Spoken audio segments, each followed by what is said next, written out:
going to be summer soon enough, but until then, I'm going to go ahead and get my Miami Vice on. What's going on, guys? This is Burrs, here to talk to you today about rifle setup consistency. A lot of people will talk to you about how to set up your guns. You might have different types of parts on different guns, but in the end, I believe having your rifle set up the same with a few key parts is going to help you be a better shooter. Now, I see people out there all the time, hey, go buy this AR, it's really cheap. Go buy this AR, it's really cheap. Go buy this AK, it's on sale. And people buy guns, I think sometimes I don't know why they buy so many guns. Obviously it's your right, but I personally don't understand it. I don't own a ton of guns myself, and the reason that is because I usually buy them for a purpose. And when I have certain ones that are designated for self-defense, I like to have them set up relatively the same. And I believe there's a few key parts that do that. Most notably, the buttstock, your grip angle, charging handle, magnification of your optic, forward grip, light operation. Those key parts put together give you a good solid foundation that if you have it set up the same way on each gun, you're going to have a consistent shooting performance every time you pick up either one of your guns. Now, why do I say that? That's because you can have any barrel, you can have any muzzle device, and by the way, this is an A2 flash hider, and it works perfectly fine. If anyone tells you you need something to be a better shooter other than an A2 flash hider, walk away. They don't know shit about guns. Your different type of rail, like I said, barrel, upper, lower, the way you operate the magazine. Now granted, that could be something, but if you have that the same way on each gun, it's not gonna matter. Your trigger guard, your buffer tube, your bolt carrier, those things aren't going to matter as much. And the reason I say that is because the things that interact with the gun are going to be your cheek weld, your grip angle. This is also just saying that I'm assuming you have the same safety on each gun. If you find something that works, just buy it for your guns. So back at it, the way you charge the weapon, your optic magnification, the way you grip the gun on the front, and where you grip the gun on the front, and your weapon operation, your weapon light operation. Those are very, very key. I'm going to tell you why now. Let's start with the buttstock, your stock. Why is that important to me? It's important because if you've used different buttstocks, what you'll notice is you get a different feel. And when you get a different feel, you get a different angle on your cheek when it comes to when you bring the weapon up to fire it. Some feel good, some feel bad. It's kind of like dating, and you go out there and you meet some chick. And when it comes to importance, as far as what's more important, less important, on this list, I think the buttstock's the least important. If you have a different buttstock, obviously, when you bring it up, you're gonna have a different feel. But there's some other things on this list that are more important to me. Let's move down to the grip angle. This is really huge to me. This is a steep angle grip, kind of like this is a BCM Mod 3. This is a MOE K2 by Magpul. They're both, I believe, the exact same grip angle. They're steep.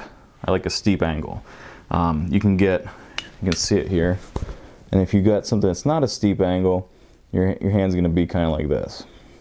It's going to be torqued up a little bit. The reason that's a big deal is because when you bring that weapon up, depending on where your wrist angle is how it feels. And if you're used to doing something a certain way, you pick up another gun with a different angle, and you go to drive the gun forward, you get a different feel. And if you're used to something, you want to have as much on your side when it comes to a self-defense situation. You want to have time on your side. And by using different stuff on different guns, depending on whatever gun you're going to pick up, hopefully you just designate one.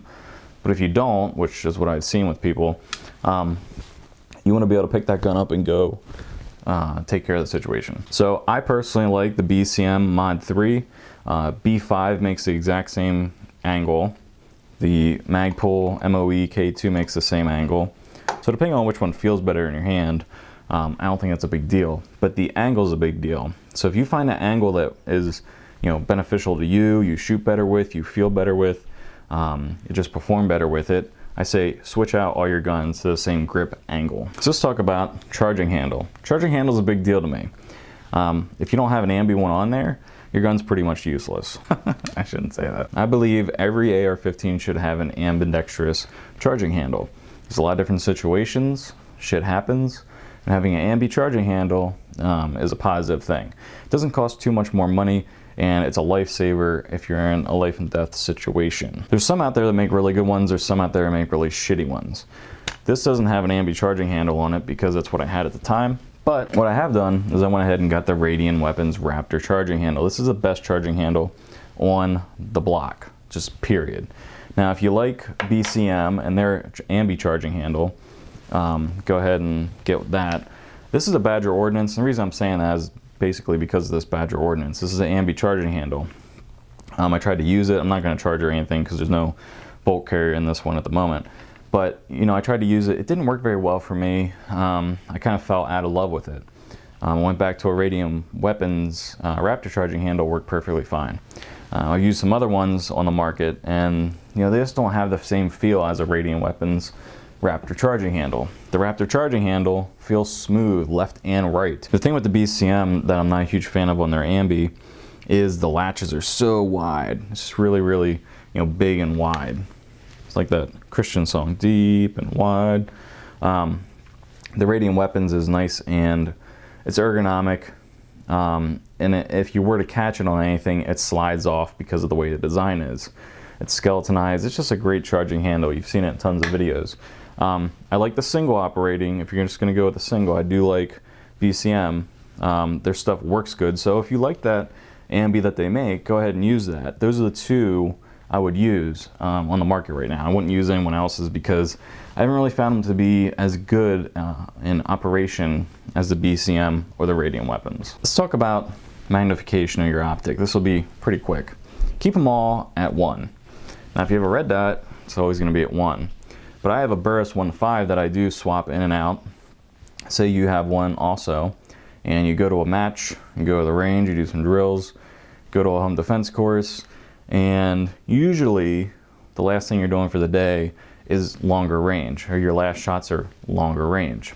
So if that's the case, you come home, you don't change it, and home defense situation happens, you rifle, you know, you bring up your gun, you shoulder it, you could be 3, 4, 5 powers in on your optic, and that's going to be a situation you're going to have to adjust for at the you know, the time of your self-defense situation.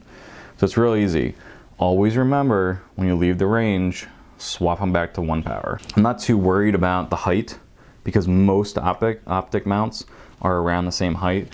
So if you're shouldering it, it's really not going to be that different from optic to optic, but the magnification could possibly kill you. So now let's talk about the forward grip. If you don't have a grip stop, go buy one. Just stop watching right now or hit pause, go to the next tab and find one. If you do have one, more power to you, you know exactly what I'm talking about. If you don't and you use a straight or a imitator, what you're gonna notice is, or what I'm talking about, is keeping it positioned at the same place. If you look at these two guns, one's a 14.5, one is a 16, you can see that they're positioned relatively at the same place. And the reason I say that is because you want to be able to operate your gun the same for each rifle. You want to have the same placement. So when you pick up that rifle, if you used a lot, if you shot a lot of rounds downrange and drills and stuff, you're going to be used to a certain feel. Now granted, if you have an AR pistol, you have it way back here, if you even use one, you can't do that in the same place. So let's just be mindful that it isn't going to fit every single thing. But if you have an 18, 16, 14.5, you can have them around the same positioning. This is a 12-inch rail, that's a 15-inch rail, they're at the same place. You get what I'm saying. So when you have that, that rifle shouldered, you can have your positioning the same. Again, I recommend the grip stop. I've known about it for a long time, used it for a long time, bought some of them for my rifles, and I like them. So that's why I recommend them. So just keep your positioning of your forward grip the same. Now let's talk about what I think is one of the more important ones, and that is your light operation. I see a lot of people out there, they have different light operations. I used to use the APL and I had it the same way on all my guns.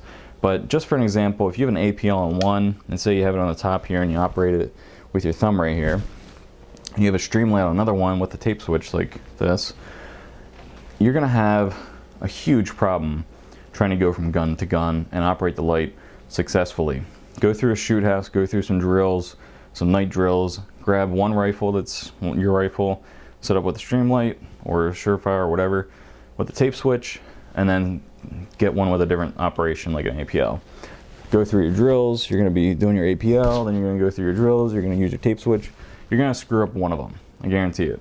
You're going to be slower with one of them, guarantee it. You can't have two types of operations and not know in the middle of the night which one you're grabbing, and then you're like, oh, okay, I have this one. No, time is of the essence. Keep the operation the same on your rifles. Now, it doesn't matter if you have a Streamlight on one, and a Surefire on another, an LZ on another, but they all have a tape switch. I just turned the strobe on accidentally, prematurely. So if you have one of those three, or you have all those three on your rifles and you have a tape switch, it's really not a big deal. Same type of operation, but try to keep it the same. And you put that all together, all those different types, and you have a very consistent feel with how you operate your guns. If you have different types of shit on your guns, they're gonna feel different, and you're gonna shoot different with each of them. And depending on which one you pick up in the middle of the night, because I see tons of people who have tons of guns, depending on which one you pick up in the middle of the night, you're gonna be successful or you're not gonna be successful. I like to be successful. I like to have my stuff set up very similar. Now, I didn't talk about it here, but like I said, well, I did earlier, but the safety. I'd say have the same type, i.e. ambidextrous. If you have ambidextrous on one rifle, put it on all. I don't think the type or the maker of it is as important as it is used to using ambi and not having ambi. But I recommend having an ambidextrous safety selector. So there you have it. That's my thoughts on rifle consistency. Hopefully it's helpful for you.